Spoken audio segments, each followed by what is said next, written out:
Hey y'all, this is David, the Georgia photographer, and today what I'm going to do is a simple little kind of introductory tutorial sort of with Gimp. I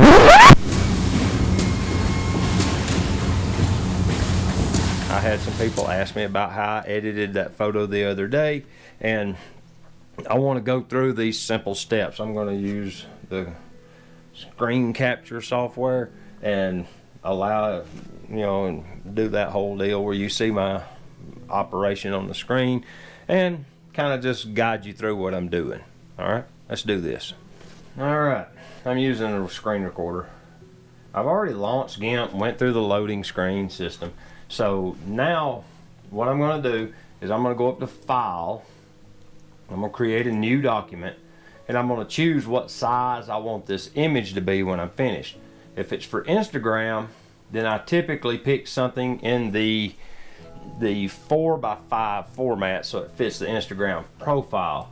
Now, depending on how big you make the pixels, determines how big this image ends up being. So I'm going to go 2500 by 2000.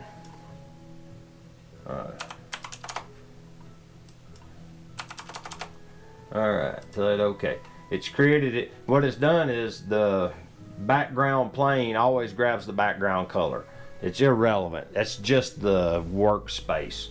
So now what I'm going to do is I'm going to open as layers, and I'm going to pick an image, something that I want to put on here. Okay, we're going to pick this train image just for the sake of doing it. As you can see, it fitted inside the envelope.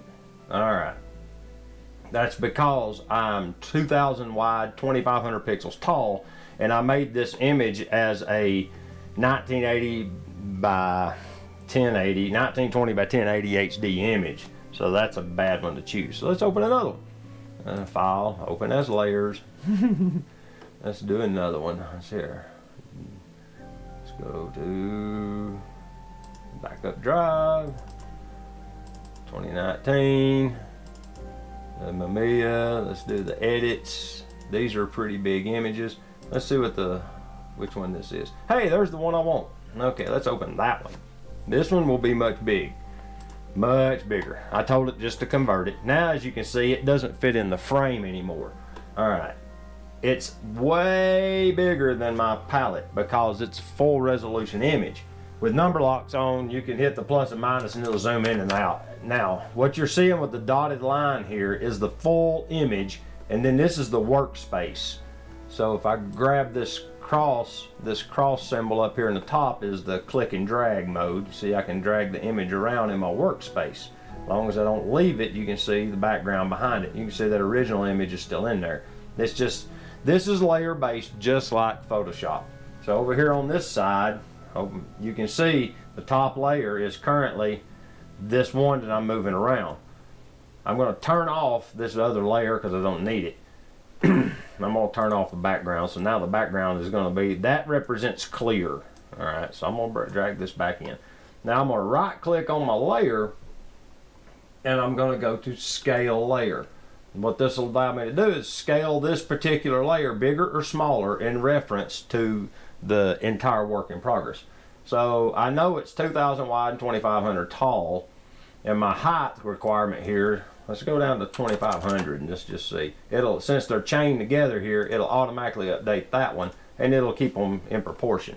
Now I can drag this up so it just fits the screen, and you can see that it would work. But what we're going to do is we're going to Control Z and undo that, Control Z and undo that, because I don't want to go that small. I want to be a little bigger than 2500. Let's make it 2600. That way I'm staying outside the bounds of my workspace. Alright, now I can drag this up. There we go. Now say I want that big train right there. Okay, what everybody was asking about was with the watch photo, I put a mask basically and painted out some areas around it. So you can come over here to this layer section. Down at the bottom is a plus layer. Create a new layer. I always create it with a transparency. Just tell it OK, and it always puts it on top. And you can click and drag these layers and lay them wherever you want in this order, and it'll move them around. It's not a big deal. You just stack them up. The top one is just like if you was laying transparency sheets stacked up. and you can see through the transparencies. That's the same way with this. Let's open this one. As you open other files, it starts them in tabs up here at the top. Now here's the original picture. All right, you can see I've got my layers over here. Okay, as I turn these layers off, things are going to start disappearing. I got my background, which is black. Then I've got a watch. I always duplicate my layers that I'm going to be editing on in case I damage one. That way I have a backup of it. It makes it easier for me. Now right here what you're seeing is I erased a little section of this. Let's zoom in on that. Okay, what I've erased is where the winding crown is pulled out. Alright, this next layer up, which looks blank, is just the winding crown left over, where I just erased everything around it except the crown. As you can see, when you stack them up, I've scooted it over and I've covered up the part underneath it. Okay, and then if I turn on the background layer, it hides the rest of that and you can't tell any of it's even there. Like I said, they're like transparencies stacked up. So if I was to do this over, we turn on this layer. See here, the winding crown is pulled out. Down here, yeah, you got this spot here where the table was showing through. That's what it was. Yeah. All right. Let's back out of this some so we can see what we're doing. Oh, I've been moving the picture around. Look at that. Z, Z, Z. Control Z undoes your mistakes. As you'll see, I can walk it back into where it was. And there it is. All right. Yeah, right here is a spot where the table is showing and the crown's pulled out. Now we're back on business. So what I'm going to do is duplicate this layer again. We'll go up here, duplicate layer. All right. Now I have two of the same layer. I'm going to duplicate it one more time. The first thing I want to do is I'm going to turn off all of them but one. All right. I'm going to rename the layers so I don't forget what layer does what. You can, where's it at? It says it. Come on, David. It's not showing up. Edit layer attributes. There's the layer name. All right. We're going to call this one crown. You can double click on it, I think. Yeah. And then this one's going to be watch. And then this one's going to be backup. That's the one we don't want to destroy. So we're not going to edit this layer. All right. Then we're going to create another layer on transparency. And it put it right there in the middle of them. I'm going to move it to the top. All right. We're going to name this layer blackout. All right. There we go. So we're going to hide that layer.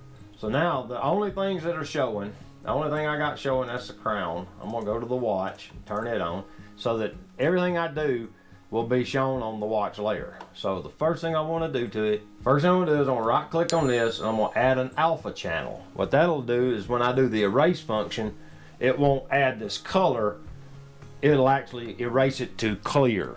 So if you don't add the alpha channel, it takes whatever's in this layer and that's what it paints over it with the eraser tool. I don't know why it does it, but it does. So I add that alpha channel to it. I'm going to add it to the crown, and that way both of those layers, when I use the eraser here in a minute, will actually take. Okay, I figured out what I was doing wrong. All right, you have to select your area. All right, I want to get rid of all this. Now what it's going to do is once I drew this box around it, you'll see the little marching ants around the part of the image.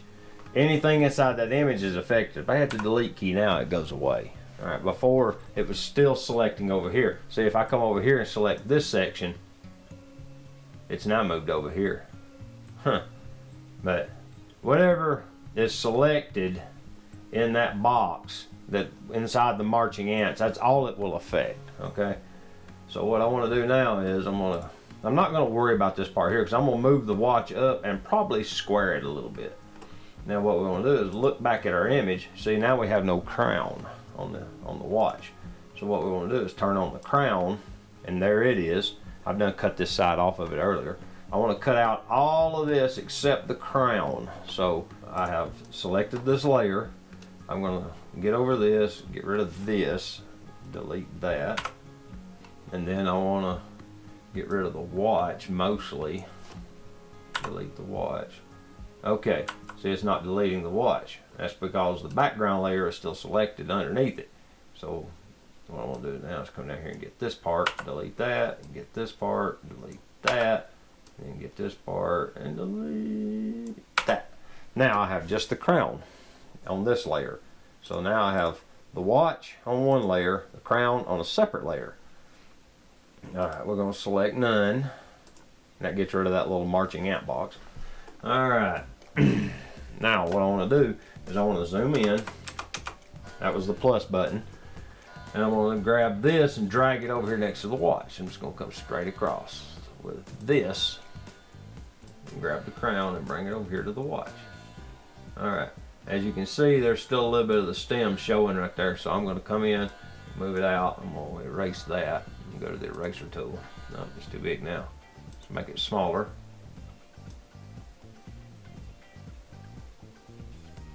Let's get the feather tool.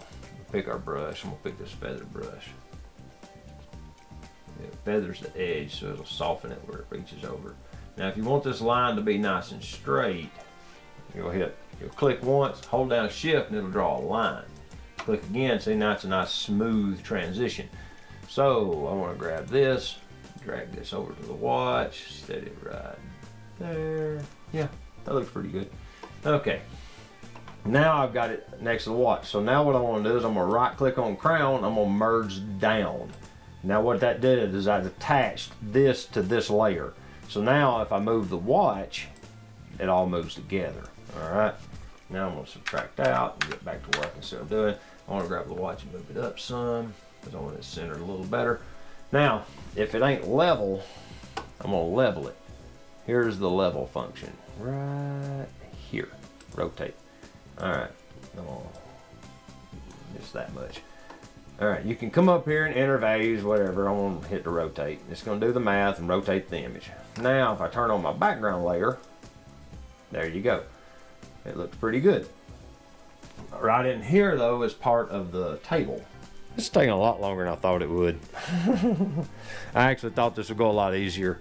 I've been struggling with layers and cutting, and I'm using a Windows computer, and I'm used to the Mac, and the Mac has 2 delete keys basically, and I didn't have that key on here, so I'm having to figure it out.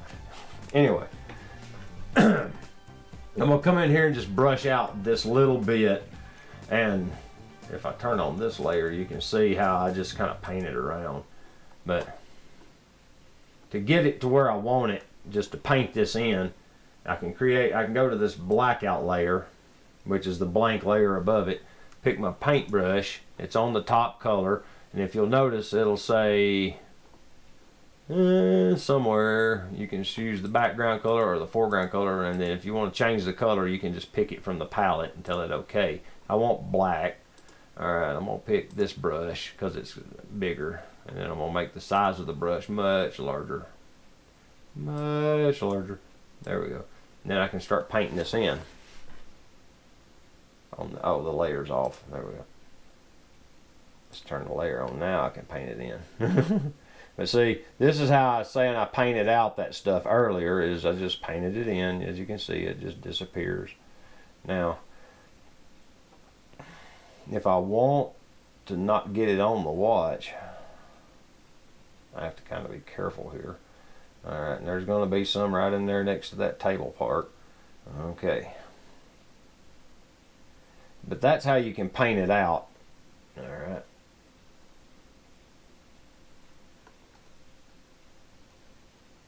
As you can see. Now, to get rid of this part right in here, I'm going to turn on the background, and that'll get rid of it. But right down here is that little bit by the table, from the table. I'm just rubbing it back and forth. If I turn off the background, you can't really tell it anymore because I've done blackened it out so well. But once I turn on the background layer, it gets anything right beside the watch. And there it is. And you can just turn these layers on and off depending on what you're doing. All right, once you've got your image like you want, you come up to File and you go to Export As. And then it brings up a dialog box and you can tell it where you want to put it, you know. I'll pick my ADATA support, the vlog, put it in 2019, you know, and I'll stick it here. And you'll give it a name. You can make it a PNG. I always make it, you know, let's say we'll call it watch2.jpg. Enter, and it's going to bring up the JPEG export window. You tell it how good the resolution is. Just tell it export, and off it goes. Now that photo is saved in that folder, and it's in this size format. And that's all there really is to it. I mean, it's pretty simple, but yeah, you just got to learn what the buttons do. I've been using it so long, I'm kind of used to it, but it's free, and once you figure out how to work around in it, you can do basic photo editing in here. Let me show you. The magic of this is, let's just open, yeah, let's do the train one again. All right, here's my train image as I've done it. Let's say I want to edit this image. I'm going to duplicate my layer out of just precaution. Now I have a layer I can play with. If you come up here to colors, it gives you a bunch of editing functions. Let's say I want to warm it up. I can cool it down. You know, you can cool it or warm it, whatever you want to do.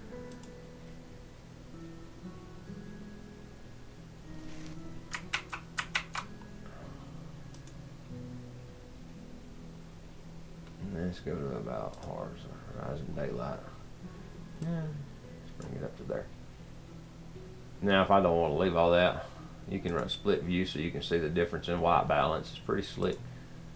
I like the white balance about like it is. It looks pretty good. It was daylight and it's all right. Let's say I want to mess with the shadows. You can see it's adjusting the shadow areas. It's pushing them down, darkening everything up, lightening them up, darkening them, whatever. Bring back the highlights. Get the sky a little cleaner. And then you have your white point. You know, it does a pretty good job. Okay. Saturation. Desaturate it. Make it black and white. Super saturated to the point of terrible. There it gets down a little more. There we go. Make that train jump off the screen a little bit. It's got a bunch of odd stuff you can do. Man, there's a lot going on here. But like curves are nice because then it gives you your standard S curve. If you want it to be ridiculous, you can push it to ridiculous. You can put multiple points, as many as you want. You know, if you want to do something bizarre with it. The curves function works pretty well. And then you can also adjust each color channel individually. You can reset it back to a standard curve and get rid of it if you screw it up.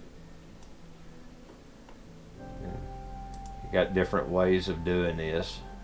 I like the smooth. The freehand makes it a lot tougher to maneuver. Then you can see with split view, you can see before and after. I've added some contrast with this, so that's pretty slick. Feel it okay.